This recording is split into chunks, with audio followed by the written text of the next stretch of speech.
दोस्तों, एक लड़के की नई नई शादी हुई थी और शादी के कुछ दिन बाद उसकी डेड बॉडी एक जंगल के झाड़ी में मिली।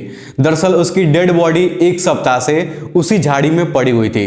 उसका सारा शरीर सड़ चुका था। लेकिन जब पुलिस उस डेड बॉडी को देखती है तो उनको पता चलता है कि किसी ने कुल्हाड़ी से उसके ऊपर बहुत ज़्यादा वार किया है, जिसकी वजह से उसकी मौत हो गई है।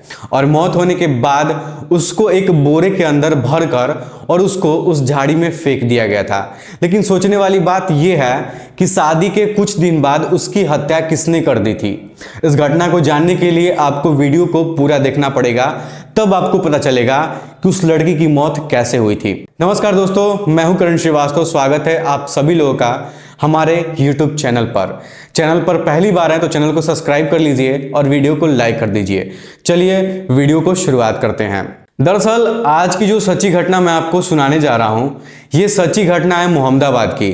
और मोहम्मदाबाद में ही सीतापुर गांव पड़ता है और सीतापुर गांव में ही 4 लोग एक घर में रहते थे, माता पिता और 2 बच्चे। दोनों लड़कों में से सबसे बड़ा लड़का दीपू था। दरअसल दीपू अपने माता पिता से हमेशा झगड़ा करता था, हमेशा अपने माता पिता को मारता पीटता था, लड़ाई करता था। लेकिन दीपू के माता पिता उसको कुछ बोलते नहीं थे। वो लोग सोचते थे कि अभी लड़का है, शायद बाद में वो समझ जाएगा कि ऐसी गलती नहीं की जाती है।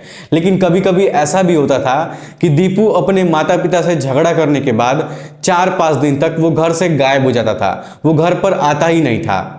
ऐसा करते करते कुछ महीने बीत जाते हैं और दीपू की शादी करने के लिए उसके माता पिता एक लड़की ढूंढते हैं और लड़की पसंद आ जाती है। उस लड़की से दीपू की शादी भी हो जाती है। दरअसल उस लड़की का नाम रितु था। अब दीपू अपने माता पिता और छोटे भाई और अपने पत्नी के साथ रहने लगता है। अच्छे से सारा फैमिली रहता है, सब कुछ ठीक था। लेकिन कुछ दिन बाद फिर से वो अपने माता पिता से लड़ाई झगड़ा करता है और सिर्फ लड़ाई झगड़ा ही नहीं बल्कि उनको मारता पीटता भी था। अब किस वजह से उनके माता पिता में उसमें जो लड़ाई झगड़ा होता था, अभी तक इसका खुलासा नहीं हो पाया है। दीपू के माता पिता इस बात से बहुत ज़्यादा दुखी थे क्योंकि वो घर पर नई बहू आई हुई थी और उसके सामने वो माता पिता को मारता था तो उन लोग को अच्छा नहीं लगता था। गांव के लोग भी दीपू के ऊपर थूकते थे और दीपू के माता पिता को भी इस बात से बहुत ज़्यादा दुख होता था। एक दिन होता कुछ ऐसा है कि दीपू की पत्नी जो रितु थी वो अपने मायके चली जाती है। घर पर दीपू अपने छोटे भाई और माता पिता के साथ रहता है। तभी फिर से वो अपने माता पिता से लड़ाई झगड़ा करता था। जैसे ही लड़ाई झगड़ा करता है, लेकिन दीपू इस बात से बिल्कुल भी अनजान था कि आज उसके ज़िंदगी का आखिरी दिन है। दरअसल लड़ाई झगड़ा इतना ज़्यादा आगे बढ़ जाता है कि दीपू के पिता घर में रखे हुए कुल्हाड़ी को लेकर आते हैं और दीपू पर कुल्हाड़ी से हमला कर देते हैं। दरअसल एक बार नहीं बल्कि कई बार कुल्हाड़ी से दीपू को मारा जाता है, क्योंकि उनके माता पिता का जो सब्र का बाढ़ होता है वो टूट चुका था। वो लोग कई सालों से दीपू के करतूत की वजह से बहुत ज़्यादा परेशान थे।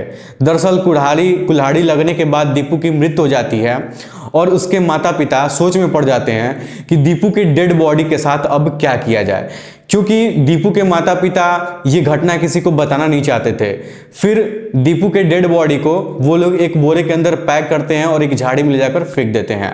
अब दीपू के माता पिता ये सोच रहे थे कि शायद किसी को इस घटना के बारे में पता नहीं चलेगा।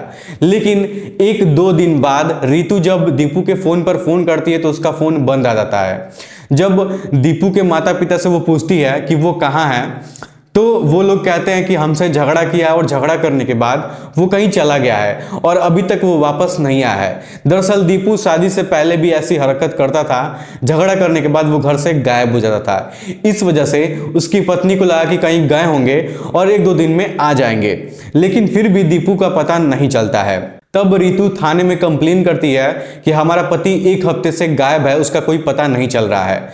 जब पुलिस रितु से पूछती है कि तुम्हारी किसी के ऊपर शक है, तो रितु कहती है कि मेरे पति की लड़ाई उनके माता पिता से हमेशा होती थी, हो सकता है कि वो लोग ही कुछ किए होंगे। दरअसल दीपू के डेड बॉडी को जहां फेंका गया था वहां से कुछ दूर पर ही रितु का मायके था।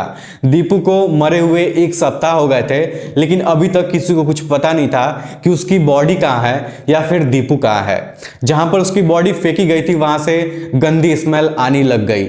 आसपास के जितने भी लोग थे वहां से रास्ते से गुजरते थे तो उनको बहुत ज़्यादा बदबू आती थी, उनको महकता था। कुछ लोग जाकर देखे तो वहां पर दीपू की डेड बॉडी पड़ी हुई थी। फिर पुलिस को सूचना दिया जाता है तो पुलिस वहां पर आती है। दरअसल डेड बॉडी बिल्कुल भी पहचान में नहीं आ रही थी। तब पुलिस को शक होता है कि शायद कहीं यह दीपू ही तो नहीं है, क्योंकि दीपू के खो जाने की कंप्लेंट वहां दर्ज कराई गई थी। जब पुलिस दीपू के माता पिता से पूछने की कोशिश करती है तो उसके माता पिता इस बात को कबूल करते हैं कि हाँ, मैंने दीपू को मारा है। दरअसल अगर देखा जाए तो दीपू के माता पिता किसी को ये बताना नहीं चाहते थे, लेकिन अंदर ही अंदर वो खुद को कोस रहे थे, क्योंकि कोई भी माँ बाप अपने बच्चे को मारना नहीं चाहेगा, चाहे वो बच्चा कितना भी नालायक हो। जब उससे पूछा गया कि आपने दीपू की हत्या क्यों की है तो उसके माता पिता का कहना था कि वो बिना मतलब के हम लोग से लड़ाई झगड़ा करता था और मारता पीटता था, और हम लोग ये सब सहन नहीं कर पा रहे थे, और इसीलिए हम लोगों से उसकी झगड़ा हुई और उस झगड़े में लड़ाई होने के कारण उसकी मौत हो गई। इसलिए हमने उसको कुल्हाड़ी से मार दिया और उसकी हत्या कर दी। लेकिन हम लोग ऐसा नहीं करना चाहते थे और जाने अनजाने में ऐसी गलती हो गई है।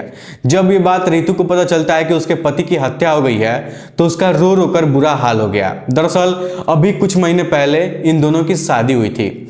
जब ये बात गांव वालों को पता चली कि तो गांव वाले के लोग भी इस बात को सुनकर हैरान हो गए थे कि भला कोई माता पिता अपने बच्चों को कैसे मार सकता है। फिर उसके दोनों माता पिता को गिरफ्तार करके पुलिस जेल भेज देती है। लेकिन सोचने वाली बात यह है कि माता पिता अपने बेटे की हत्या क्यों करेंगे। कुछ लोगों का मानना यह भी है कि दीपू के हत्या के पीछे उसके छोटे भाई का हाथ हो सकता है, और शायद उसके छोटे भाई को बचाने के लिए उसके माता पिता अपने आप को पुलिस के हवाले कर दिए हों। शायद इसलिए भी ये वजह हो सकती है। और कुछ लोग ये भी कह रहे हैं कि कोई भी माता पिता अपने बच्चों को ऐसे नहीं मार सकता, जरूर दीपू नालायक लड़का होगा, इस वजह से उसकी जान चली गई है। अब आप लोग दीपू के बारे में क्या कहना चाहेंगे, इसकी हत्या कैसे हुई है, आप लोग कमेंट बॉक्स में हमें बताइएगा। फिलहाल दीपू के माता पिता अब जेल जा चुके हैं। दोस्तों, इस घटना को सुनाने का मेरा मकसद आपका दिल दुखाना नहीं है, आपको परेशान करना नहीं है, बल्कि आप लोग को जागरूक करना है ताकि लाइफ में कभी भी आप लोग के साथ आप जीवन में ऐसी गलती ना हो। दोस्तों, वीडियो पसंद आओ तो वीडियो को लाइक और चैनल को सब्सक्राइब जरूर करिएगा। मिलता हूं आप लोग से अगले वीडियो में, तब तक के लिए धन्यवाद।